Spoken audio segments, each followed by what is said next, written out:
હાર્દિક સ્વાગત કરવામાં આવે છે। અને કાર્બન અને તેના સંયોજનોની અંદર આપણે જોઈ ગયા કે સંતૃપ્ત અને અસંતૃપ્ત કાર્બન સંયોજનો કઈ રીતના આખો સંયોજન બનાવતા હોય। પછી છે કાર્બનનો સર્વતોમુખી સ્વભાવ, એ કઈ રીતના સર્વતોમુખી સ્વભાવ ધરાવે છે। હવે એની અંદર છે શૃંખલાઓ, શાખાઓ અને તેની આધારે એના વલયો, કે કાર્બન છે એ કઈ રીતના શૃંખલામાં હોય, શાખાઓ હોય અને વલયો। પેલા આપણે આમ સિમ્પલ જોયું કે શૃંખલા એટલે ક્રમશઃ હાર હોય, શાખા એટલે આપણે એક વૃક્ષ તરીકે વૃક્ષને લઈએ તો એની જે વિવિધ ડાળીઓ હોય તો એ શું છે કે એની શાખાઓ થઈ। અને વલયો તો કેવા હોય, ગોળ સ્વરૂપે પણ રહેલા હોય છે। તો આના આધારે આપણે જોયું કે એ કઈ રીતના શૃંખલાઓ, શાખાઓ અને વલયો ધરાવતા હોય છે। જો આપણે ક્રમશઃ 1, 2 અને 3 કાર્બન પરમાણુ ધરાવતા કાર્બનના સંયોજનો, જેમ કે ક્રમશઃ કયા હતા, મિથેન, ઇથેન અને પ્રોપેન, આ આલ્કેન શ્રેણી, પછી આલ્કીન શ્રેણી અને આલ્કાઇન, આ આપણે શ્રેણી જોઈ। એમાં આલ્કેન શ્રેણીનું અણુ સૂત્ર શું હતું, ધારો કે રાસાયણિક સૂત્ર મેળવવું હોય તો CnH2n+2। આલ્કીન નું મેળવવું હોય તો શું હતું, CnH2n। અને આલ્કાઇન શ્રેણીનું મેળવવું હોય તો CnH2n-2। તો આના આધારે મિથેન નું પહેલા મારે મેળવવું છે, તો મિથેનમાં કેટલા કાર્બન, 1 કાર્બન C8, ઇથેનમાં 2 કાર્બન, પ્રોપેનમાં 3 કાર્બન। તો આના આધારે કાર્બનની જે આ જે મળે છે આ સંખ્યા, એ નંબર ઓફ n કહી શકાય। તો આ નંબર ઓફ n છે એની જગ્યાએ શું મૂકવાની, n ની જગ્યાએ આ બધી કિંમત મૂકવાની છે। હવે મિથેનનું મારે અણુ સૂત્ર મેળવવું, રાસાયણિક સૂત્ર, તો C1H2(1) + 2 આ મિથેનનું મળશે તો કેટલા મળશે, CH4। મિથેનનું રાસાયણિક સૂત્ર CH4, એમાં કાર્બનની સંખ્યા કેટલી, તો 1। એવી રીતના ઇથેનનું જ્યારે મેળવશો C2H6, C3H8, આવી રીતના ક્રમશઃ આપણને ક્રમમાં મળતા જશે એના રાસાયણિક સૂત્ર। તો હવે આના આધારે કેવું, તો ક્રમશઃ કાર્બનની સંખ્યા કેટલી થઈ, પહેલામાં 1, બીજામાં 2, ત્રીજામાં 3। તો આના આધારે એના જો એના બંધારણીય સૂત્રો કે કઈ રીતના એનું બંધારણ હોય છે, તો આખું આલ્કેન શ્રેણી છે એનું બંધારણ આપણને દર્શાવેલું છે, એનું સૂત્ર અને એનું બંધારણ। તો હવે એના આધારે જોઈએ, પેલું આલ્કેન શ્રેણીમાં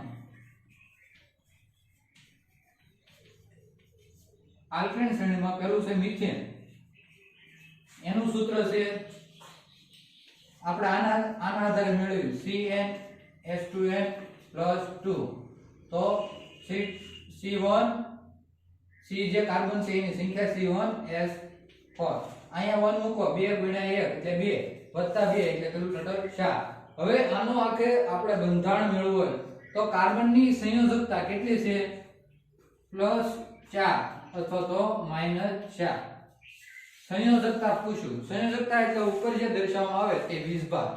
હવે આ સંયોજકતા કાર્બનની કેટલી, તો કાર્બનને કેટલા ઇલેક્ટ્રોનની જરૂર પડે, તો એ પોતાની બાહ્યતમ કક્ષા પૂર્ણ કરે। તો હજી 4 ઇલેક્ટ્રોન એવા જ હોય કે જે પોતે શું કરે, એની બાહ્યતમ કક્ષા પૂર્ણ કરતા હોય છે। તો આના આધારે એમ કહી શકાય કે કાર્બનને 4 ઇલેક્ટ્રોનની જરૂર છે। એ કોના વડે સંતોષાય છે, કે હાઇડ્રોજન વડે સંતોષાય જાય છે। તો એનું બંધારણ જોયું કે આખું બંધારણ કઈ રીતના છે। આપણે હાઇડ્રોજન જોઈ લઈએ પહેલા। હાઇડ્રોજનની બાહ્યતમ કક્ષામાં કેટલા ઇલેક્ટ્રોન છે, 1। આ જે બાહ્યતમ કક્ષા છે એમાં એક જ ઇલેક્ટ્રોન રહેલો છે। કાં તો એક ઇલેક્ટ્રોન ગુમાવે, કાં તો એક ઇલેક્ટ્રોન મેળવે ને એની શું કરે, એની જે બાહ્યતમ કક્ષા છે એ શું કરે, તટસ્થ અથવા તો સ્થાયી કરતા હોય છે। એટલે એને કેટલા મહત્તમ ઇલેક્ટ્રોનની જરૂર પડી, 2 ઇલેક્ટ્રોન। તો આ 2 ઇલેક્ટ્રોનની જરૂર છે, આને પણ કેટલા 4 ઇલેક્ટ્રોનની જરૂર છે। તો એ એકબીજા સાથે શું કરશે, ભાગીદારીથી બંધ બનાવશે। તો હવે ભાગીદારી કાર્બનના કેટલા, 1, 2, 3 અને 4, આ ચારે કાર્બનના છે। હવે હાઇડ્રોજન છે એનો 1 ઇલેક્ટ્રોન, બીજામાં પણ હાઇડ્રોજનનો 1 ઇલેક્ટ્રોન, એવી રીતના હાઇડ્રોજનના કુલ ટોટલ 4 અણુ તેના સાથે જોડાય છે। અને આ આખું જે સંયોજન બન્યું એને આવી રીતના H અને H આ રીતના દર્શાવી શકાય છે. તો આ શું છું કે શૃંખલા અથવા તો આપણે એમ કહી શકાય કે આખું શૃંખલા સ્વરૂપે રહેલું હોય છે. હવે બીજું છે મિથેન ઇથેન. ઇથેન નું અણુ સૂત્ર મેળવવું હોય તો અહીંયા કાર્બનની સંખ્યા કેટલી 2 C2 આમાં C1 હતા તો આમાં 2 મૂકો તો C2 2 2 4 5 ને 1 6 તો S6. હવે આના આધારે આખું એનું બંધારણીય સૂત્ર કેવું હોય તો કાર્બન કુલ ટોટલ કેટલા છે 2 તો કાર્બન લખી નાખવાનું C આનો 1 અને આનો 1. હવે આ કાર્બન 1 થઈ ગયા. હવે હાઇડ્રોજન કેટલા કુલ ટોટલ કાર્બનની બાહ્યતમ કક્ષામાં કેટલા ઇલેક્ટ્રોનો 4 તો જો આ 1 2 3 ને 4. હવે આને 1 2 3 ને 4 ચારે ચાર છે ઇલેક્ટ્રોન રહેલા છે. હવે જરૂર કેટલી છે 4 ઇલેક્ટ્રોન. હવે જોઈએ હાઇડ્રોજન કેટલા છે 6 છે તો આ 1 2 3 એટલે એક હાઇડ્રોજનનો પાછો એક હાઇડ્રોજનનો પાછો એક હાઇડ્રોજનનો. હવે પાછા 3 બાકી રહ્યા કુલ ટોટલ 3 આવ્યા હાઇડ્રોજન હજી 3 બાકી તો એક હાઇડ્રોજન અને આ હાઇડ્રોજન. તો જો આનું બંધારણ સૂત્ર છે આવું થાય છે. હવે એને બંધની મદદથી દર્શાવો તો C બંધ C કારણ કે અહીંયા બંને એક ઇલેક્ટ્રોન બંનેના વપરાતા હોવાથી એક બંધ આવશે અને હાઇડ્રોજન પણ H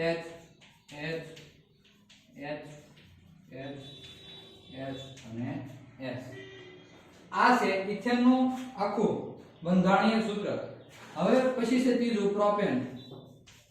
પ્રોપેનમાં કેટલા કાર્બન 3 તો એનું મેળવવું હોય તો C3 3 ની જગ્યાએ આ n છે અહીંયા 3 મૂકવાના 3 દુ 6 વત્તા 2 કેટલા છે 8 S8. આનું આખું બંધારણીય સૂત્ર મેળવવું હોય તો 3 કાર્બન લખી નાખવાના 3 કાર્બન લખાઈ ગયા. એ બધાની ઇલેક્ટ્રોનની ભાગીદારી થઈ. હજી કાર્બનની બાહ્યતમ કક્ષામાં કેટલા 4 ઇલેક્ટ્રોન તો જો 1 2 3 ને 4 આને 4 થઈ ગયા. આ 1 2 આ 3 ને 4 આને 4 થઈ ગયા. આના 1 આ 2 આ 3 અને આ 4. હવે એની હાઇડ્રોજન વડે એની સંયોજકતા શું કરશે સંતોષાશે. કુલ ટોટલ કેટલા હાઇડ્રોજન જોઈશે જો એક અહીંયા એક આ પાછો એક એવી રીતના કુલ ટોટલ હાઇડ્રોજન 8 જોઈશે. કેટલા 8 જો 1 2 3 4 5 6 7 ને 8. તો આને બંધ વડે દર્શાવવું તો C ત્રણે ત્રણ કાર્બન પહેલા લખી નાખવાના આવી રીતના શૃંખલામાં. પછી હાઇડ્રોજન છે શાખામાં લખવાના આવી રીતના એની શાખા પાડી દેવાની.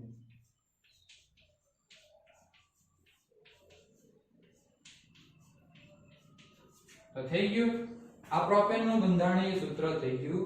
કહેવાય કે પ્રોપેન જે છે એ કઈ રીતના કાર્બનમાં બંધારણીય સૂત્ર ધરાવતું હોય છે. હવે પછીનું આપણને કેટલું સરળ સુધીનું કીધું છે. આપણે કુલ ટોટલ 10 એ 10 જે ઓલા જે તત્વો છે અંદર આપેલા આલ્કેન શ્રેણીના એ 10 એ 10 આપણે જોઈ લઈશું કે કઈ રીતના એના બંધારણીય સૂત્ર આવે છે.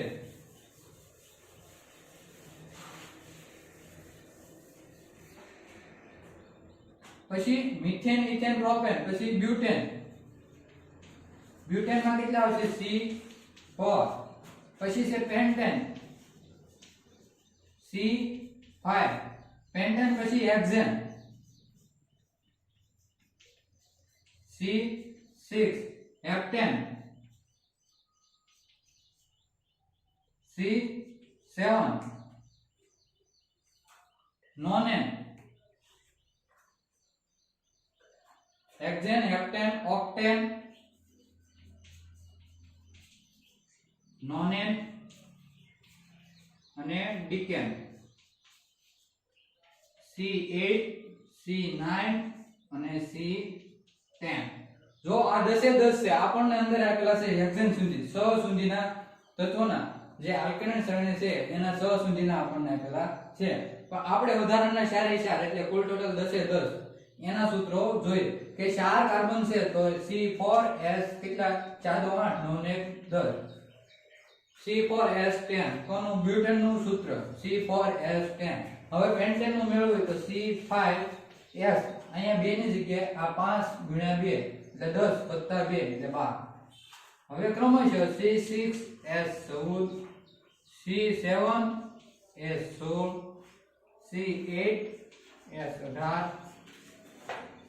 C9 S20 C10 S22. તો આ એના બધા સૂત્રો મળે છે. હવે આપણે બંધારણીય સૂત્ર મેળવવું હોય તો કઈ રીતના? કાર્બન કાર્બન કાર્બન, કુલ ટોટલ કેટલા? કાર્બન 4. હવે હાઇડ્રોજન કેટલા છે? 10. તો પેલો અહીંથી 1 2 3 4 5 6 7 8 આ 9 અને આ 10. તો આ એનું બંધારણીય સૂત્ર મળે છે. હવે હું તમને ઓલા ઇલેક્ટ્રોન રચનાની મદદથી ઇલેક્ટ્રોન કઈ રીતના ગોઠવાય એ હું તમને કહેતો નથી કે કઈ રીતના ઇલેક્ટ્રોન ગોઠવાય. હવે એક એક ઇલેક્ટ્રોન હોય જો આવી રીતના, એક હાઇડ્રોજન નો ઇલેક્ટ્રોન ને એક કાર્બન નો ઇલેક્ટ્રોન, તો આને હું સીધો બંધ વડે દર્શાવી દઉં છું. હવે આજની અંદર હજી જો એક પાછો કાર્બન નો અને એક હાઇડ્રોજન નો ઇલેક્ટ્રોન હોય તો ડબલ બોન્ડ વડે, હજી આવી રીતના ટ્રિપલ બોન્ડ વાળો હોય તો આને હું ટ્રિપલ બોન્ડ વડે દર્શાવી શકીશ. તો આવી રીતના જો એક એક ઇલેક્ટ્રોન બંનેની ભાગીદારી થાય તો એક એક બોન્ડ વડે હું દર્શાવું છું. જ્યારે બધા ઇલેક્ટ્રોનની ભાગી થાય ત્યારે બે બોન્ડ વડે, ત્રણ ત્રણ હોય ત્યારે ત્રણ બોન્ડ વડે દર્શાવવામાં આવે છે. હવે પછી છે પેન્ટેન. પેન્ટેન એટલે 5. તો 5 એ 5 કાર્બન પહેલા લખી નાખવાના આવી રીતના શૃંખલામાં 1 2 3 અને 5. હવે હાઇડ્રોજન છે એ શું થાય છે? શાખામાં, બધા શાખામાં જોડાય છે.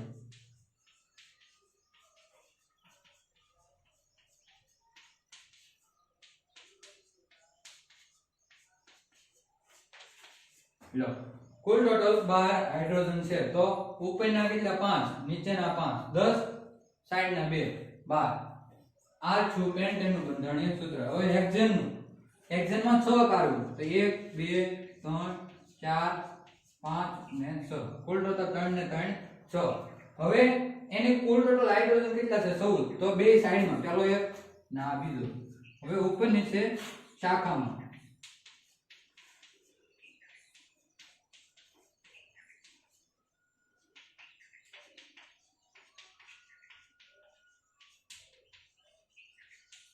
તો આ થઈ ગયું જે હેક્ઝેન છે એનું બંધારણીય સૂત્ર. કે બંધારણીય સૂત્ર કઈ રીતના હોય છે, એમાં કાર્બન તો રહેલો જ છે. હવે હેપ્ટેન, પેન્ટેન, પછી હેક્ઝેન અને હેપ્ટેન. C7 છે 1 2 3 4 5 6 અને 7. આનું બંધારણીય સૂત્ર બધે SS લખી નાખવાનું.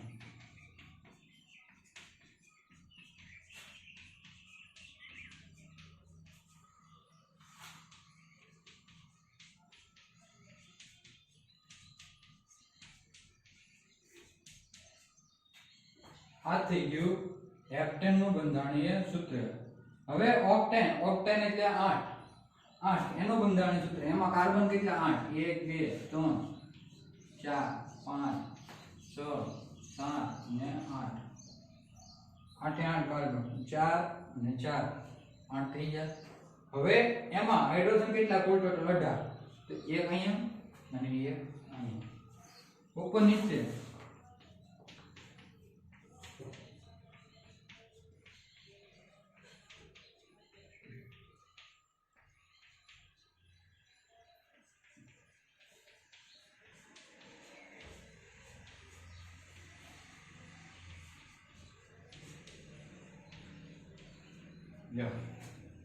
આ થઈ ગયા ઓક્ટેન એટલે 8 એ 8.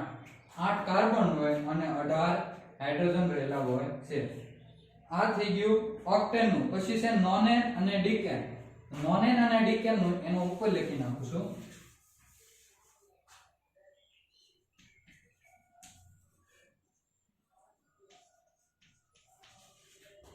નોનેન નું કાર્બનની સંખ્યા 9 અને ડીકેન માં 10. તો C9 આમાં C10. હવે આખું બંધારણીય સૂત્રમાં S20 9 9 2 18 19 ને 2 20. આમાં H22.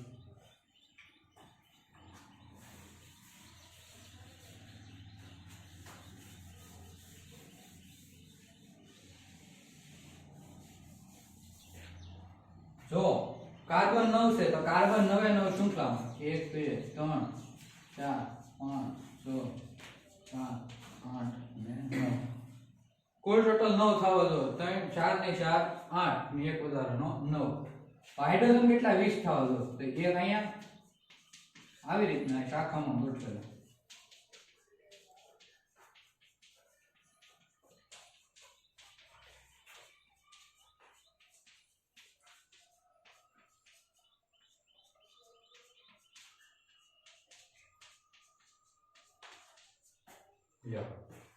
આ થઈ ગયું નોને અને હવે ડીકેન એટલે 10 કાર્બન હોય એવું તત્વ 1 2 3 4 5 6 7 8 9 ને 10 4 4 8 9 ને 10 હવે એમાં હાઇડ્રોજન કેટલા છે કુલ ટોટલ 22 તમારે ગણતરી કરવી હોય તો કરી શકો કે હાઇડ્રોજન 22 થઈ જાય છે કાર્બન કેટલા કે 10 થઈ જાય છે તો આ તત્વ ડીકેન તત્વ હોય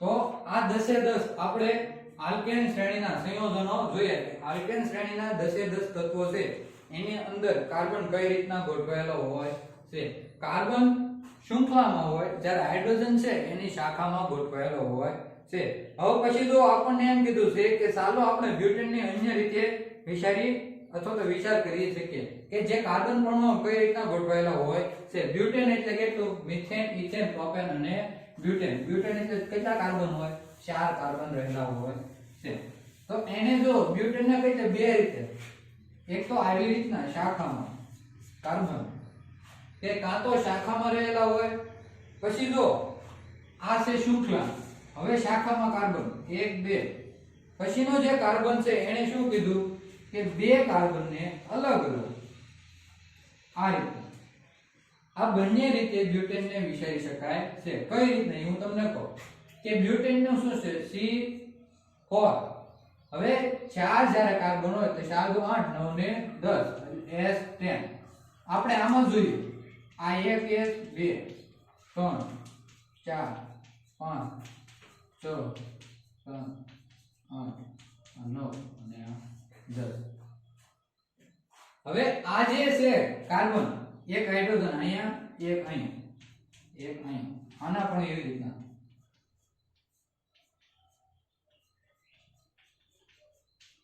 કુલ ટોટલ કેટલા થાવ 10 આ 3 અને આ 3 હવે જો 3 3 અને 3 કેટલા થયા 9 થઈ ગયા આ કાર્બન જે તત્વ છે આ કાર્બનની કેટલી ઇલેક્ટ્રોન થયા કુલ ટોટલ 2 4 અને 6 હજી કેટલા બાકી રહ્યા કે હજી કાર્બનનું એક બાકી છે અને એક એની સાથે સંયોજાતું કોઈ પણ તત્વ તો અહીંયા હાઇડ્રોજન તત્વ આવે તો જો આ રીતના બ્યુટેનને પણ દર્શાવી શકાય છે બે રીતે એક તો આ રીતે કે જે શૃંખલામાં કાર્બન હોય અને શાખાની અંદર હાઇડ્રોજન રહેલા પછી આ જે છે કાર્બન એ રીતે શૃંખલામાં હોય ને હાઇડ્રોજન એ શું હોય શૃંખલામાં જ રહેલા હોય છે તો આ રીતે પણ દર્શાવી શકાય છે બ્યુટેનને બે રીતે દર્શાવી શકાય પહેલી રીત અને બીજી રીત તમને કોઈ પણ રીત કે બ્યુટેનની રીત આપેલી હોય આ શેનું સંયોજન છે અથવા તો આ બંધારણીય સૂત્ર શેનું છે એમ તો આપણને કહેવામાં આવે તો આપણે સીધું કહી શકીએ કે આ બંધારણીય સૂત્ર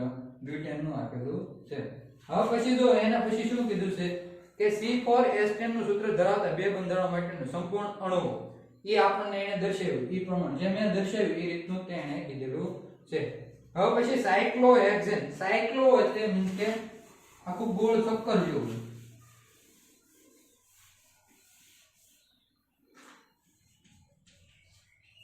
સાયક્લોહેક્સેન જો સાયક્લો એટલે શું થયું કે આખું આવી રીતના ગોળ હોય એને સાયક્લો કહેવાય અને હેક્સેન એ આખો હાઇડ્રોજનના જે અણુઓ છે એ જોડાઈને જે બને છે એ આખું સાયક્લોહેક્સેન હવે એમાં શું કરવાનું સાયક્લોહેક્સેન હેક્સેનમાં જો આપણે શું હતું 6 કાર્બન હતા હેક્સેનનું બંધારણીય સૂત્ર જો એમાં કેટલા કાર્બન હતા કુલ ટોટલ 6 તો 6 એ 6 એને આવી રીતના લીધા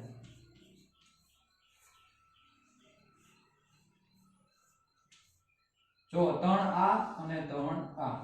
હવે હેક્ઝેનમાં એમાં શું કીધું કે હાઇડ્રોજન કઈ રીતના જોડાયેલા હોય. હવે જો કાર્બન છે તો કાર્બન ને કુલ ટોટલ કેટલા 2 ને 2 4, એટલે 4 ઇલેક્ટ્રોન થઈ ગયા કાર્બન ના ભાગીદારી કરી. હવે કેટલા બાકી રહ્યા? 2 2 ના બાકી રહ્યા, એટલે કુલ ટોટલ 4 બાકી રહ્યા. તો આવી રીતના પહેલા આવી રીતના દર્શાવી દો, બધાને 2 બાકી છે. હવે એક હાઇડ્રોજન સાથે જોડાઈને કુલ ટોટલ કેટલા થઈ ગયા? 6 થઈ ગયા. હજી આ એક બાકી છે તો ન્યાય હાઇડ્રોજન. આવી રીતના જે આખું સંયોજન મળે છે એને કહેવાય છે સાયક્લોહેક્સેન. જો આ થઈ ગયું સાયક્લોહેક્સેન. હવે આમાંથી તમે ગણશો તો કાર્બન ની જે અષ્ટક રચના પૂર્ણ થઈ જાય છે અને હાઇડ્રોજન છે એની બાહ્યતમ કક્ષામાં 2 ઇલેક્ટ્રોન મળી જાય છે. અને આખું અણુસૂત્ર એમાં આપણને એમ કેવું હોય કે કાર્બન કેટલા અને હાઇડ્રોજન કેટલા. તો જો 6 કાર્બન તો લખી નાખવાના 6 કાર્બન. હવે હાઇડ્રોજન કેટલા? 1 2 3 4 5 6 7 8 9 10 11 12. તો S12. તો આ થઈ ગયું સાયક્લોહેક્સેન નું સૂત્ર મળે છે. જે સાયક્લોહેક્સેન છે એ હેક્સેન ટાઇપ જ છે અને એને આખું ગોળ ચક્કરમાં લખેલું હોવાના કારણે સાયક્લોહેક્સેન કહેવાય છે. જો આ સાયકલ ન હોત અને મૂળ આખું આવી રીતના શેન સ્વરૂપે હોત તો એને ખાલી હેક્સેન કહેવાય. પણ આ આખું ગોળ ચક્કર સ્વરૂપે રહેલું હોવાના કારણે એને સાયક્લો કહેવામાં આવે છે. સાયક્લો આપણે જોયું છે સાયક્લોન. સાયક્લોન આવું આપણે એક શબ્દ વાપર્યો જોયો અથવા તો આપણે ગમે ત્યાં ટીવી જોતા હોય.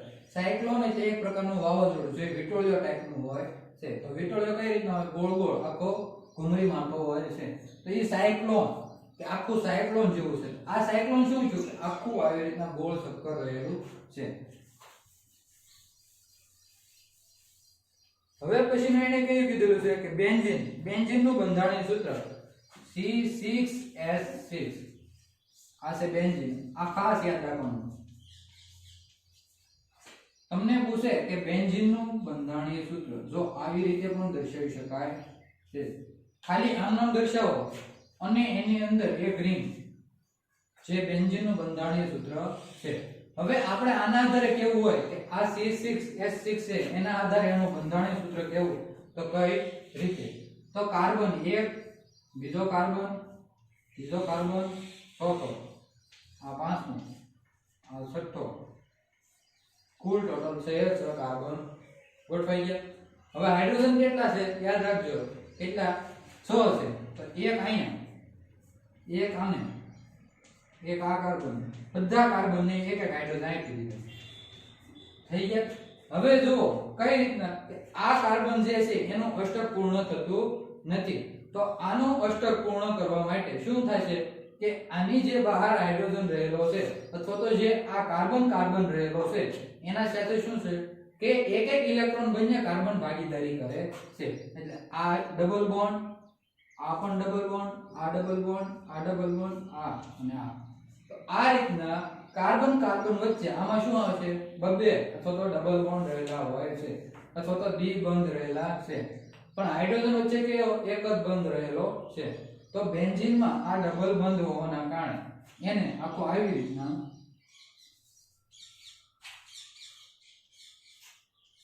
જો પહેલું તો આ ચક્કર જે આ જે ખૂણા છે અહીંયા કાર્બન અને હાઇડ્રોજન રહેલા હશે. હવે વચ્ચેનું જે આ ગોળ ચક્કર છે એ શું છે કે આ વધારાના બંધ છે એ દર્શાવવામાં આવે છે કે વધારાના જે બંધ હતા એને ગોળ ચક્કર તરીકે દર્શાવેલા છે. આપણે ટેક્સ્ટ બુકમાં કીધું નથી પણ આ વધારાની માહિતી છે. કોઈ પણ જગ્યાએ તમે આગળ અભ્યાસ કરશો તો આવી રીતના દર્શાવેલું હશે, આવી રીતના હશે નહીં. આ તો ખાલી સિમ્પલ તમને સમજવા માટેનું છે. હવે જો કે કાર્બન અને તેના માત્ર હાઇડ્રોજન સાથે એના સંયોજનો ધરાવતા હોય છે એવા સૂત્રો જોઈએ. હવે પછી જે કાંઈ સૂત્રો છે એ બીજા અન્ય તત્વો સાથે શું કરતા હોય કે સંયોજનો બનાવતા હોય છે. જેમાં હેલો આલ્કેન આવે છે.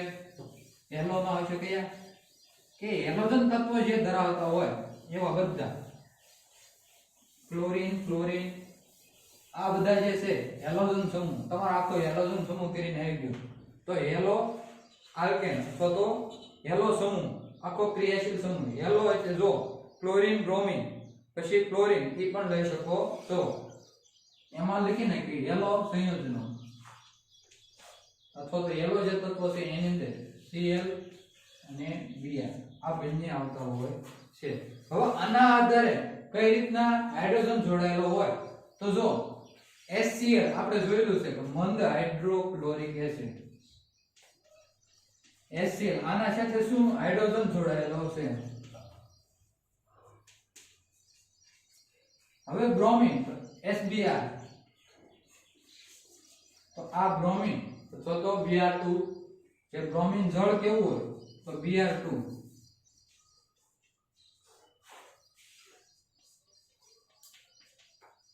તમને પૂછે કે બ્રોમિન જે જળ છે એનું સૂત્ર જણાવો તો બ્રોમિન જળનું સૂત્ર છે Br2 બ્રોમિન જળ. ખાલી Br કે તો બ્રોમિન.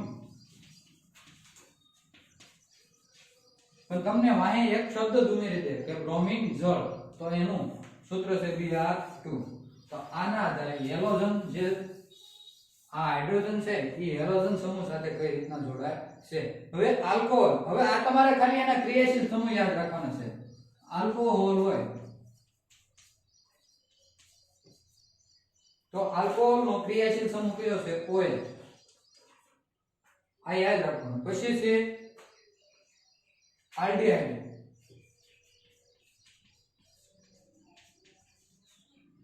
આલ્ડીહાઇડ નો ક્રિયાશીલ સમૂહ CS ડબલ બોન્ડ O.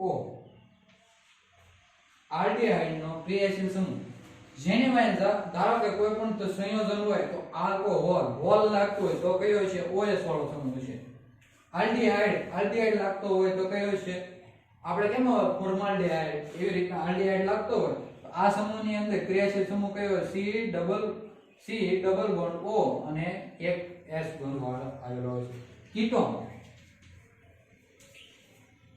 તો C ડબલ બોન્ડ O આવી રીતનું કે આ કીટોન સમૂહ હોય છે. કે આના પછી કોઈ પણ શાખા હોય છે પણ આ જે કીટોન સમૂહ છે એ આવી રીતના હોય છે. પછી કાર્બોક્સિલિક એસિડ.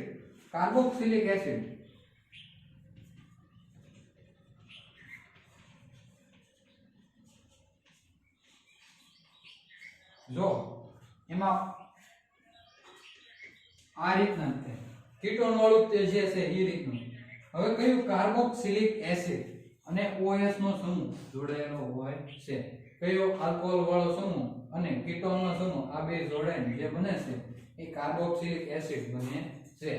હવે આ જે કાંઈ છે ઈ ક્રિયાશીલ સમૂહ છે જે જોડાતા હોય એના નામ છે કે આખા ક્રિયાશીલ સમૂહ કઈ રીતના જોડાતા હોય છે.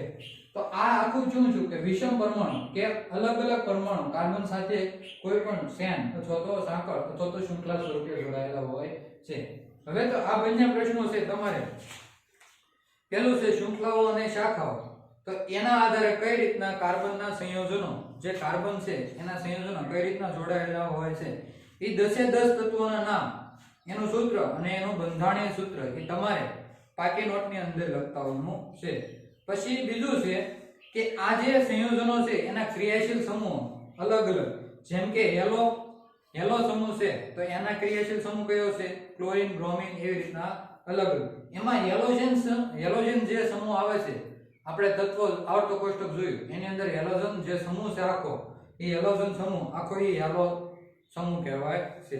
પછી આલ્કોહોલ, આલ્ડીહાઇડ, કીટોન અને કાર્બોક્સિલિક એસિડ આ બધાના ક્રિયાશીલ સમૂહ ક્યાં રહેલા છે એનો કોષ્ટક આખું તમારે લખવાનું રહેશે. અને એની થિયરી જે છે એની અંદર ક્રિયાશીલ સમૂહ કોને કહે છે, વિષમ પરમાણુ કોને કહે છે એ તમારે બધાને એકવાર વાંચી જોવાનું છે. વિષમ પરમાણુ એટલે અલગ પ્રકારના પરમાણુ જે ધરાવતો હોય એને વિષમ પરમાણુ કહેવાય છે. ક્રિયાશીલ સમૂહ એટલે જે એની સાથે જોડાયેલા પરમાણુ હોય એને ક્રિયાશીલ સમૂહ આ રીતનો હોય કે આ કોઈ પણ શૃંખલા હોય એના સાથે જે આખો સમૂહ જોડાણો તો એ શું છે આખો ક્રિયાશીલ સમૂહ છે. બસ અસ્તુ.